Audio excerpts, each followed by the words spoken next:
Hey, welcome back to the channel. I'm John Stockdale, Guitar Explorer. Alright, let's get going. When you're practicing conventional, straight across the fretboard, not everybody likes to play 3 notes per string, but 3 and 2 notes per string. A lot of people start with a downstroke when they go this way.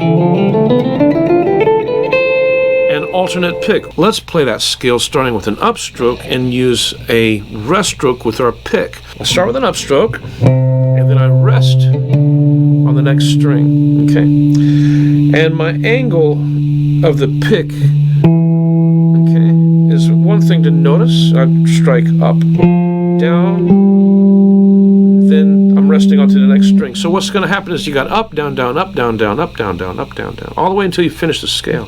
So you have up, down, down, up, down, down, up, down, down, up, down, down, up, down. Start with a downstroke, and then upstroke.